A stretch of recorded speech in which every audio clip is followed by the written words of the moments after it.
नमस्कार विद्यार्थी मित्रांनो, मी अर्चना पाटील आपले आजच्या या व्हिडिओमध्ये स्वागत करते। आज आपल्याला इयत्ता 7वीचा पाठ दुसरा श्यामचे बंधू प्रेम अभ्यासायचा आहे। या पाठाचे लेखक साने गुरुजी आहेत। हा पाठ श्यामची आई या पुस्तकातून घेतलेला आहे। मी तुम्हाला ते पुस्तक दाखवते। हेच ते पुस्तक, श्यामची आई।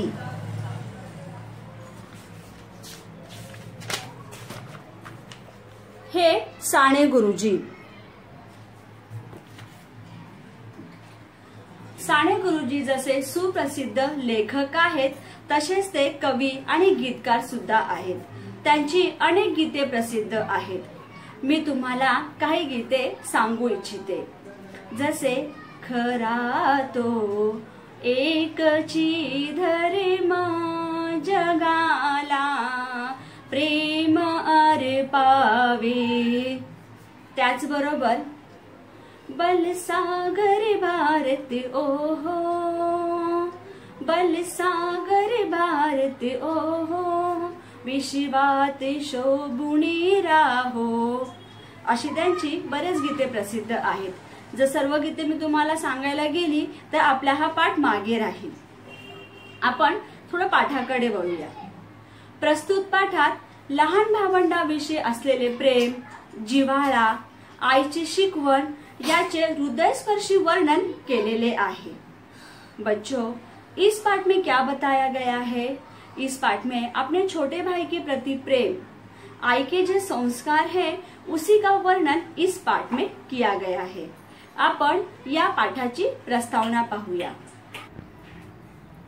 पाठ दुसरा श्यामचे बंधू प्रेम। लेखक साने गुरुजी। यांचे पूर्ण नाव आहे पांडुरंग सदाशिव साने। यांचा जन्म 1899 आणि मृत्यू 1950।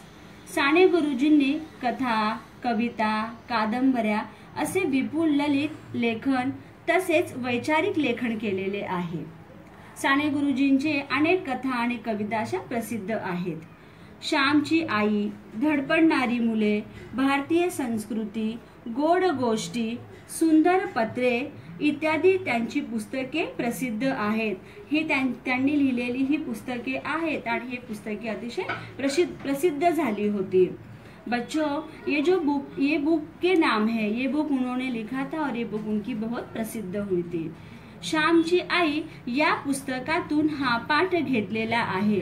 आता आपल्याला हा जो पाठ अभ्यासायचा आहे तो पाठ श्यामची आई या पुस्तकातून घेतलेला आहे। ये जो पाठ हमें पढ़ना है ये पाठ उनकी श्यामची आई इस पुस्तक से लिया गया है। अब इस पाठ में क्या दिया है वो हमें देखना है। श्यामच्या मनात आपल्या लहान भावंडाविषयी असलेला जिव्हाळा व प्रेम तसेच आईने मुलांना दिलेली शिकवण याचे हृदयस्पर्शी वर्णन प्रस्तुत पाठात आले आहे। म्हणजे या पाठामध्ये आपल्या भावंडाविषयीचे प्रेम, जिव्हाळा याचे वर्णन केलेले आहे। त्याचबरोबर आईने मुलांना कशी शिकवण दिली याचे सुद्धा वर्णन आहे। मी हा पहिला परिच्छेद वाचते, सर्वांनी इकडे लक्ष द्यायचे आहे। मे महिन्याची सुट्टी संपून मी परत दापोलीस शिकावयास गेलो। शाळा सुरू झाली, पावसाळाही सुरू झाला। तप्त जमिनीला मेघ शांतवू लागले। तापलेल्या जमिनीवर पाणी पडे व कसा सुंदर वास सुटे। नवीनच पाऊस जेव्हा सुरू होतो तेव्हा मातीचा एक रम्य सुंदर वास सुटत असतो। गंधवती पृथ्वी या वचनाची त्यावेळेस आठवण येते। फुलाफळात जो रस, जो गंध असतो, एक प्रकारचा स्वाद असतो तो पृथ्वीच्याच पोटातला। आता आपण ह्या परिच्छेदाचे वाचन केलेले आहे। आपण ह्या परिच्छेदमध्ये असलेले जे शब्दार्थ आहेत ते शब्दार्थ पाहूया।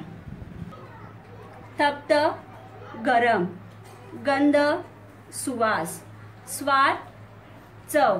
आता आपण ह्या परिच्छेदाचा अर्थ पाहूया। या परिच्छेदात पावसाळ्यातील वातावरणाचे वर्णन केलेले आहे।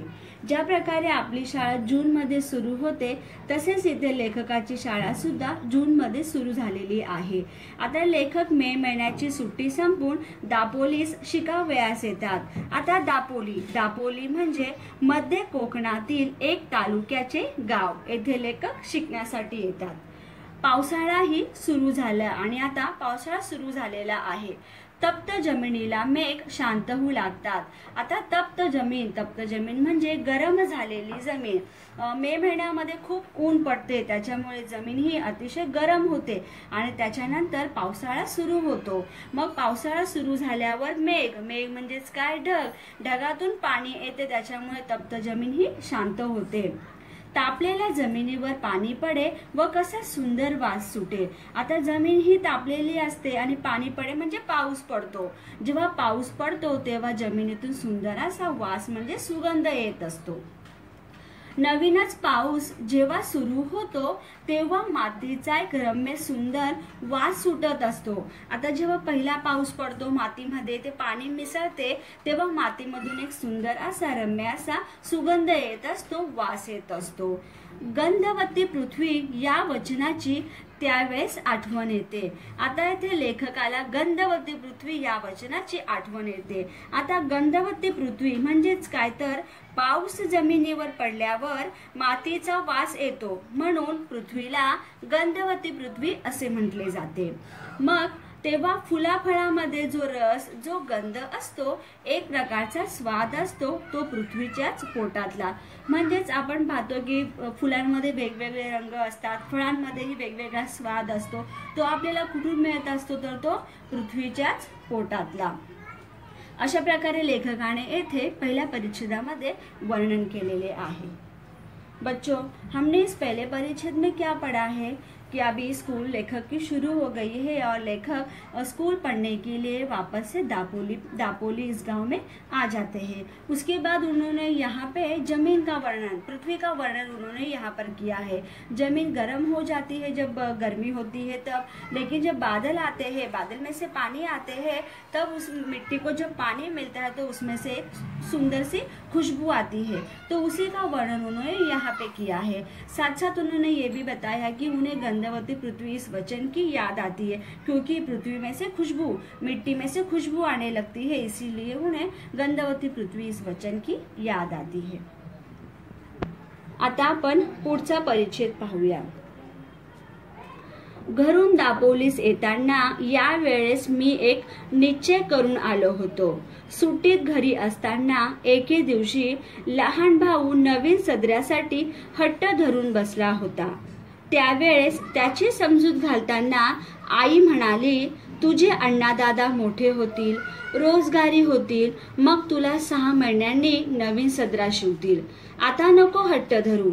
मित्रांनो, माझ्या लहानपणी कपड्यांचे बंड फार माजले नव्हते। आम्हाला कोट माहीतच नव्हता। कित्येकदा सदराही 1-2 वर्षांनी नवीन मिळावयाचा। थंडीच्या दिवसात धोतर चौघडी करून गळ्याशी बांधून शाळेत जावयाचे। मफलर नव्हते, जाकेटे नव्हती, गरम कोट नव्हते। आता आपण या परिच्छेदामध्ये काही शब्दार्थ आलेले आहेत, काही वाक्प्रचार आलेले आहेत, ते आपण पाहूया। बंड माजले नव्हते, प्रसार झाला नव्हता। या परिच्छेदात काही वाक्प्रचार आले होते, आपण ते पाहूया। निश्चय करणे याचा अर्थ होतो निर्धार करणे। वाक्य, मी वर्गात प्रथम येण्याचा निश्चय केला। दुसरा होता हट्ट धरणे, त्याचा अर्थ होतो एकाच गोष्टीचा आग्रह धरणे। वाक्य, ताईने सहलीला जाण्याचा हट्ट धरला। तिसरा आहे रोजगारी होणे, त्याचा अर्थ कामधंद्याला लागणे। वाक्य, वैद्यकीय शिक्षण घेऊन रमेश रोजगारी झाला। आता आपण ह्या परिच्छेदाचा अर्थ पाहूया। या परिच्छेदात लेखकाने आपल्या भावाबद्दलची आठवण सांगितलेली आहे। त्याचबरोबर लेखकाची परिस्थिती अतिशय गरिबीची, हालाकीची होती, त्याचे सुद्धा इथे त्यांनी उदाहरण दिलेले आहे। आपण याचा अर्थ पाहूया। घरून दापोलीस येताना यावेळेस मी एक निश्चय करून आलो होतो। आता इथे मी म्हणजे कोण, तर लेखक। आपण निश्चय करणे याचा अर्थ पाहिला होता निर्धार करणे।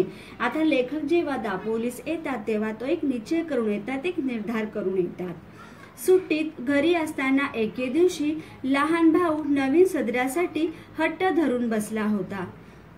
आता इथे लेखकाने आपल्या घराची आठवण सांगितलेली आहे, लहान भावाबद्दल सांगितलेले आहे। लहान भाऊ, लेखकाचा लहान भाऊ नवीन सदऱ्यासाठी हट्ट धरून बसला होता। त्यावेळेस त्याची समजूत घालताना आई म्हणाली, आता आई लेखकाच्या लहान भावाची समजूत घालत होती। काय समजूत घालत होती ती, काय म्हणाली, तुझे अण्णा दादा मोठे होतील, रोजगारी होतील, मग तुला 6 महिन्यांनी नवीन सदरा शिवतील, आता नको हट्ट धरू। ज्या प्रकारे तुम्ही सुद्धा आपल्या आईवडिलांकडे हट्ट करत असतात तसाच हट्ट येथे लेखकाच्या लहान भावाने आपल्या आईकडे केलेला आहे। तेव्हा त्याची आई येथे त्याची समजूत घालत आहे। काय समजूत घालताना ती काय सांगत आहे की जेव्हा तुझे अण्णा दादा, आता अण्णा दादा म्हणजेच कोण, तर लेखक, जेव्हा लेखक मोठे होतील, रोजगारी होतील म्हणजे कामधंद्याला लागतील, ते काम करतील, तेव्हा तुला 6 महिन्यांनी नवीन सदरा शिवतील। म्हणजे लेखकाला किंवा लेखकाच्या भावाला प्रत्येक महिन्यात किंवा 2 महिन्यात 3 महिन्यात नवीन कपडे मिळतात असे नाही। येथे लेखकाची आई काय सांगत आहे की जेव्हा लेखक कामधंद्याला लागेल, तो काम करेल, तेव्हा तुला 6 महिन्यांनी नवीन सदरा शिवतील, आता तू हट्ट करू नकोस। पुढे लेखक आपल्या घराबद्दल सुद्धा सांगत आहेत। काय सांगत आहे तर, मित्रांनो, माझ्या लहानपणी कपड्यांचे बंड फार माजले नव्हते। म्हणजेच काय तर लेखकांकडे जास्त कपडे नव्हते। जेवढ्याच कपड्यांची आवश्यकता आहे तेवढेच किंवा त्यापेक्षा कमी कपडे लेखकांकडे होते। आम्हाला कोट माहीतच नव्हता। कित्येकदा सदराही वर्षा 2 वर्षांनी नवीन मिळायचा। म्हणजेच लेखकाला प्रत्येक सणाला, प्रत्येक कार्यक्रमाला नवीन कपडे मिळत नव्हते। त्यांना कपडे मिळायचे तेही वर्षा 2 वर्षांनी। थंडीच्या दिवसात धोतर चौघडी करून गळ्याशी बांधून शाळेत जावयाचे। आता ज्या प्रकारे आपण उन्हाळ्यात, हिवाळ्यात म्हणजेच थंडीच्या दिवसात वेगवेगळे कपडे घालतो। आता तुम्ही जेव्हा थंडीच्या दिवसामध्ये शाळेत येतात तेव्हा स्वेटर, टोपी असे कपडे घालून येतात। पण लेखकाकडे थंडीच्या दिवसासाठी नवीन कपडे नाहीये, जे कपडे आहेत तेच कपडे आहेत। मग त्यावेळेस लेखक काय करत असे, जेव्हा त्यांना थंडी वाजत असे त्यावेळेस ते धोतराची चौघडी म्हणजेच काय 4 घड्या घालून ते आपल्या गळ्याशी लावत असे। मफलर, जॅकेटे, गरम कोट त्यांना माहितीच नव्हते। बच्चों, अब हमने इसमें क्या पढ़ा है इस परिच्छेद में कि लेखक जब दापोली में पढ़ने के लिए आते हैं तब वो घर से एक निश्चय करके आते हैं। क्या निश्चय करके आते हैं, तो उन्होंने यहाँ पे क्या कहा है कि उनका जो छोटा भाई है वो छोटा भाई अपनी माँ के पास नए कपड़े के लिए जिद करता है। तब उनकी माँ समझाते हुए क्या कहती है कि जब लेखक बड़े हो जाएंगे, काम धंधा करने लगेंगे, तब हर 6 महीने में आपको नया कपड़ा दिलाएंगे, अभी आप हट्ट जिद मत करना। ऐसे लेखक की माँ लेखक के छोटे भाई को समझाती है। आगे उन्होंने ये भी कहा है कि जब हम लोग छोटे थे तभी हमारे पास ज़्यादा कपड़े नहीं थे। अगर हमें कपड़े भी मिलते थे तो साल 2 साल में एक ड्रेस हमें मिलता था, एक कपड़ा हमें मिलता था। हमारे पास ठंडी के लिए अलग से कोई कपड़े नहीं थे। जो भी कपड़े थे, जो हमारे पास धोतर मतलब जो धोती हमारे पास थी, उसको ही हम लोग गले में लपेट कर स्कूल जाते थे। ना तो हमारे पास मफलर था, ना तो हमारे पास जैकेट था, ना तो हमारे पास गरम कोट था। आता आपण पुढचा परिच्छेद पाहूया। माझ्या धाकट्या भावाचा सदरा फाटला होता। आईने त्याला 2-3 गाबड्या लावल्या होत्या। आपल्या भावास नवीन कपडा शिवून न्यावयाचा असे मी ठरवून आलो होतो, परंतु पैसे कुठून आणावयाचे? माझे वडील कोर्ट कचेरीच्या कामास दापोलीस येत। वडील दापोलीस आले म्हणजे आणा 2 आणे मला खाऊला म्हणून देऊन जायचे। खाऊंच्या पैशातील 1 पैसाही खाऊमध्ये न खर्चण्याचे मी ठरवले. ज्येष्ठात आमची शाळा सुरू झाली. गणेश चतुर्थीला 3 महिने होते. तेवढ्या महिन्यात या खाऊंच्या पैशांचा रुपयाभर जमला असता. गणेश चतुर्थीस धाकट्या भावास कोट किंवा सदरा शिवून न्यावयाचा असे मी मनात निश्चित केले. आता आपण या परिच्छेदामध्ये जे शब्दार्थ आलेले आहेत ते पाहूया. गाबड्या, ठिगळ, कोर्ट कचेरी, न्यायालय, कामकाज. आता आपण अर्थ पाहूया. या परिच्छेदात लेखकाने आपल्या भावाबद्दल सांगितलेले आहे. येथे लेखक आपल्याला सांगत आहे, माझ्या धाकट्या भावाचा सदरा फाटला होता. लेखकाचा जो लहान भाऊ आहे त्याचा सदरा फाटून गेला होता. आईने त्याला 2-3 गाबड्या लावल्या होत्या. आता गाबड्या म्हणजेच काय तर ठिगळ. म्हणजेच आपण काय करतो, पूर्वी काय करायचे, जर एखादा ड्रेस वगैरे फाटला तर त्याला तशाच रंगाचे दुसरे कापड लावायचे, मग त्यालाच गाबड्या असे म्हणतात. आपण आता त्याला रफू असे म्हणतो. मग आईने काय केले होते, त्या सदऱ्याला 2-3 गाबड्या लावल्या होत्या. आपल्या भावास नवीन कपडा शिवून न्यावयाचा असे मी ठरवून आलो होतो. आता लेखक जेव्हा दापोली शिकण्यासाठी आले होते तेव्हा घरूनच येताना त्यांनी एक निश्चय केला होता की जेव्हा मी दापोलीहून आपल्या घरी परत जाईल तेव्हा आपल्या भावासाठी मी एक नवीन कपडा शिवून नेईल. त्यांनी असा निश्चय केला होता, त्यांनी असे ठरवले होते. परंतु पैसे कुठून आणावयाचे? आता लेखकाकडे पैसे नाहीयेत, पण लेखकाला आपल्या भावासाठी नवीन सदरा शिवून न्यायचा आहे. मग लेखकाला प्रश्न पडतो की पैसे कोठून आणायचे. लेखक पुढे सांगत आहे, माझे वडील, माझे म्हणजे लेखकाचे वडील कोर्ट कचेरीच्या कामास दापोलीस येत. आता कोर्ट कचेरीचे काम म्हणजे न्यायालयीन कामकाज. त्या कामकाजासाठी लेखकाचे वडील दापोलीला येत असे. आता वडील दापोलीस आले म्हणजे आणा 2 आणे मला खाऊला म्हणून देऊन जायचे. आता आणा 2 आणे, जसं आपण 1 रुपया, 2 रुपये, 3 रुपये असं बोलतो, तसे पूर्वीच्या वेळेस आणा 2 आणे असे पैशांना बोलले जायचे. मग जेव्हा लेखकाचे वडील लेखकाला भेटण्यासाठी किंवा कोर्ट कचेरीच्या कामानिमित्त दापोलीला येत असत तेव्हा ते लेखकाला खाऊ खाण्यासाठी आणा 2 आणे देऊन जायचे. खाऊंच्या पैशातील 1 पैसाही खाऊमध्ये न खर्चण्याचे मी ठरवले. आता इथे लेखकाने काय ठरवले, लेखकाला आपल्या भावासाठी नवीन सदरा घेऊन जायचा होता. म्हणून लेखकाने ते काय निश्चय केला की त्यांचे वडील त्यांना जे खाऊ खाण्यासाठी पैसे देतात ते पैसे खर्च करायचे नाही, ते सर्व पैसे जमवायचे. आणि ज्येष्ठात आमची शाळा सुरू झाली. ज्येष्ठ महिना हा मराठी महिन्यातील 3रा महिना आहे. चैत्र, वैशाख आणि मग ज्येष्ठ. मग ज्येष्ठामध्ये लेखकाची शाळा सुरू झाली. गणेश चतुर्थीला 3 महिने होते.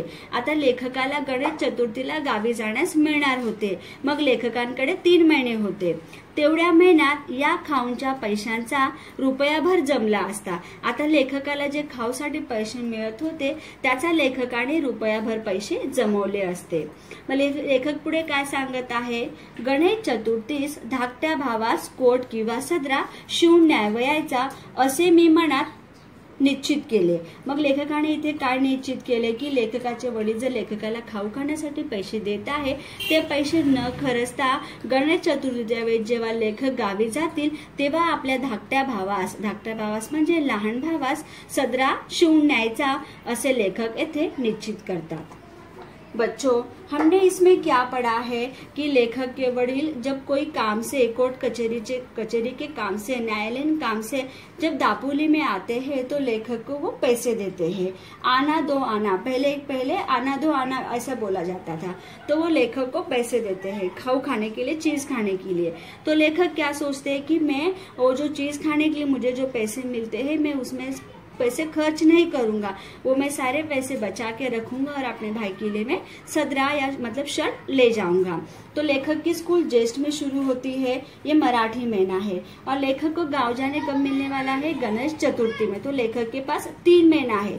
तो लेखक विचार करते हैं कि इस 3 महीने में मैं रुपया भर जमा लूंगा, मतलब रुपया में जमा लूंगा, तो उससे मैं क्या करूंगा? अपने भाई के लिए नया कोट या तो सदरा ले जाऊंगा सिलाकर। ऐसे लेखक यहाँ पे निश्चित करते हैं। आता आपण पुढचा परिच्छेद पाहूया।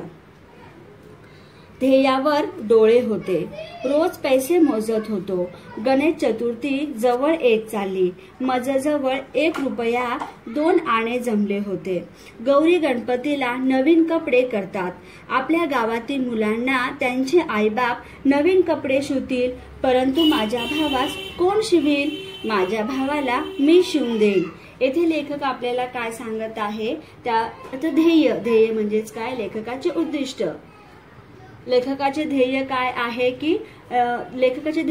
आहे की लेखकाला आपल्या भावासाठी नवीन कोट किंवा सदरा शिवून न्यायचा आहे, म्हणून लेखक काय करत होते? पैसे जमवत होते आणि ते रोज पैसे लेखक मोजायचे। आणि तशी गणेश चतुर्थी सुद्धा जवळ येत चालली होती। आता लेखकाजवळ म्हणजे लेखकाजवळ 1 रुपया 2 आणे जमले होते। किती पैसे जमले होते लेखकाकडे? 1 रुपया 2 आणे। गौरी गणपतीला नवीन कपडे करतात। आता गौरी गणपती सण आहे, या सणाला नवीन कपडे करतात। आपल्या गावातील मुलांना त्यांचे आईबाप नवीन कपडे शिवतील। आता गावातील जी मुले आहेत त्या मुलांना त्यांचे आई वडील त्यांचे आईबाप नवीन कपडे शिवतील, परंतु माझ्या भावास कोण शिवील? इथे लेखक विचार करत आहे, माझ्या भावास कोण कपडे शिवणार? पुढे लेखक स्वतः म्हणतात, माझ्या भावाला मी शिवून देईन। पुढे लेखक काय सांगत आहे की माझ्या भावाला मी स्वतःच कपडे शिवून देईन। हमने इस परिच्छेद में क्या पढ़ा कि लेखक ने क्या कहा था कि मैं क्या करूंगा, जो खाओ के मुझे पैसे मिलने वाले हैं, मैं उससे चीज नहीं खाऊंगा, उसको जमाऊंगा और उससे मैं अपने भाई के लिए नया कोट या सदरा ले जाऊंगा। तो वैसे रोज लेखक क्या करते थे? वो पैसे को गिनते थे। गणेश चतुर्थी भी पास आ रही थी। अब लेखक ने अपने पास 1 रुपया और 2 आना जमा कर लिए थे। तो लेखक क्या बोलते हैं कि गौरी गणपति में उनके गांव में सब लोग नया कपड़ा पहनते हैं। उनके गांव के जो बच्चे हैं वो बच्चे नए कपड़े पहनते हैं। फिर लेखक बोलते कि मेरे भाई के लिए कौन कपड़ा सिलाएगा? मैं खुद अपने भाई के लिए कपड़ा सिलकर ले जाऊंगा। आता आपण पुढचा परिच्छेद पाहूया। मी शिंप्याकडे गेलो, माझ्या भावाच्या वयाचा एक मुलगा मी बरोबर घेऊन गेलो। त्याच्या अंगाचा कोट शिवायास मी सांगितले। 2 वार कापड घेतले, अर्धा वार अस्तर घेतले, कोट तयार झाला। जवळच्या पैशात सारा खर्च भागला। तो कोट हातात घेतला तेव्हा माझे डोळे अश्रूंनी न्हाले होते। आता आपण ह्या परिच्छेदातील शब्दार्थ किंवा वाक्प्रचार पाहूया। डोळे अश्रूंनी न्हाणे, डोळ्यातून अश्रू ओघळणे। वाक्य, घरी आलेल्या मुलाला पाहताच आईचे डोळे अश्रूंनी न्हाले।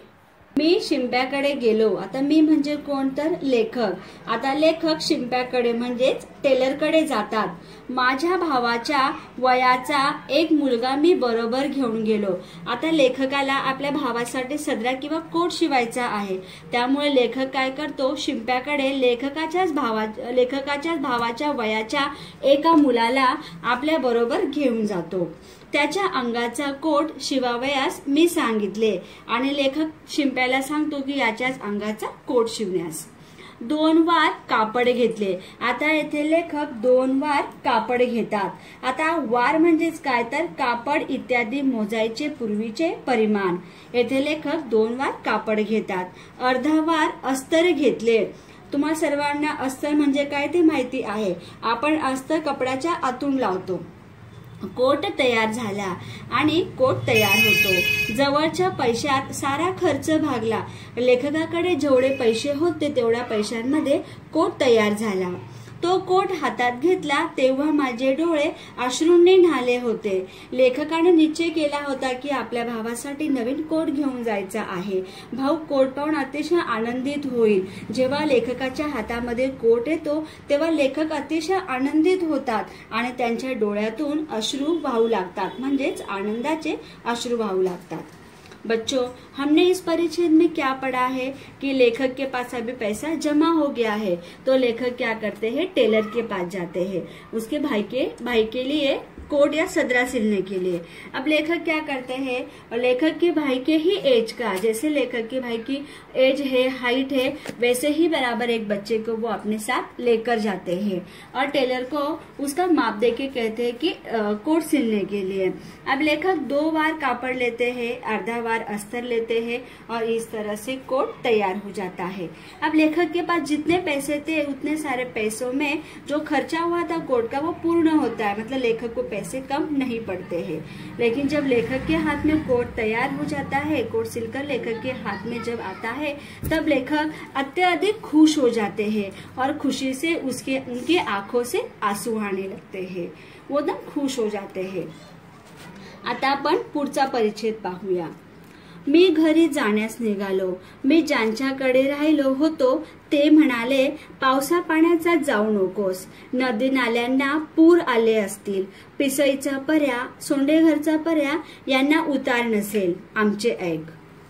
मी कोणाचे ऐकले नाही. हृदयात प्रेमपूर आला होता. तो नदी नाल्यास थोडीच भीक घालणार.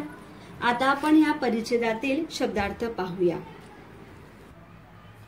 पर्या, नाला, पिसई व सोंडेघर, दापोलीतील गावे.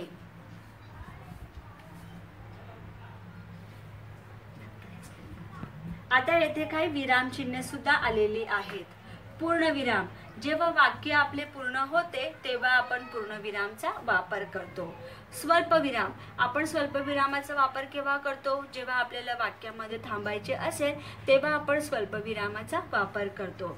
त्याचबरोबर एकेरी अवतरण चिन्ह, काही शब्द आपल्याला महत्त्वपूर्ण दाखवायचे आहेत किंवा वाक्य महत्त्वपूर्ण आहे दाखवायचे आहे तेव्हा आपण एकेरी अवतरण चिन्हाचा वापर करतो. दुहेरी अवतरण चिन्ह, आता दुहेरी अवतरण चिन्हाचा आपण वापर केव्हा करतो, जेव्हा तोंडातून निघालेले उद्गार जसेच्या तसे दाखवण्यासाठी आपण दुहेरी अवतरण चिन्हाचा वापर करत असतो. जसे येथे आलेले आहे, तुझे अण्णादादा मोठे होतील, रोजगारी होतील, मग तुला 6 महिन्यांनी नवीन सदरा शिवतील, आता नको हट्ट धरू. हे वाक्य दुहेरी अवतरण चिन्हात आलेले आहे, कारण हे वाक्य जसेच्या तसे लेखकाच्या आईच्या तोंडातून निघालेले आहे.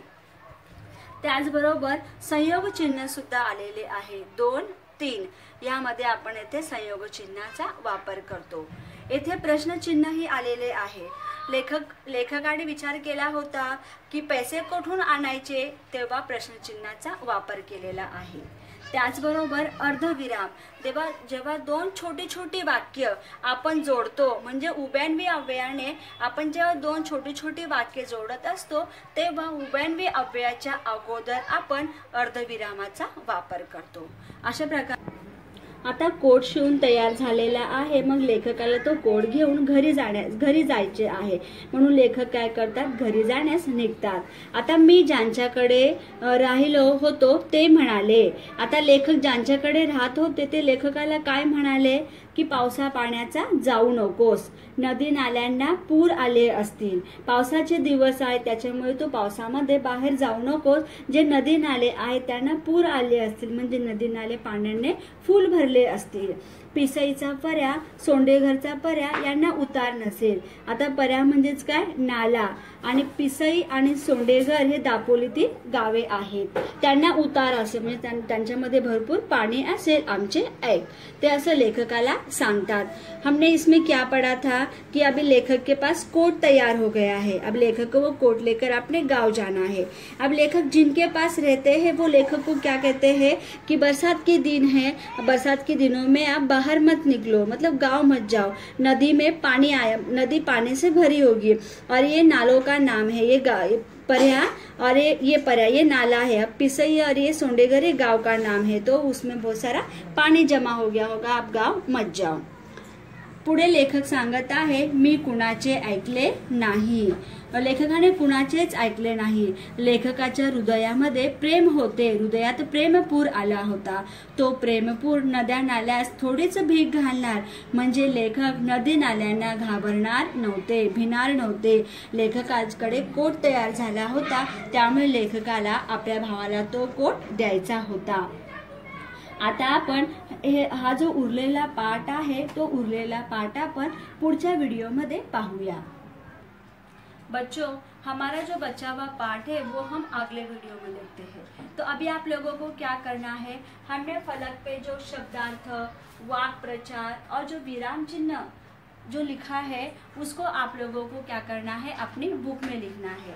और जिस दिन हमारा ग्रुप ओपन होता है, मतलब शुक्रवार के दिन, उस दिन आप लोगों को ग्रुप में उसको डालना है. धन्यवाद बच्चों, मिलते हैं हम अगले वीडियो में.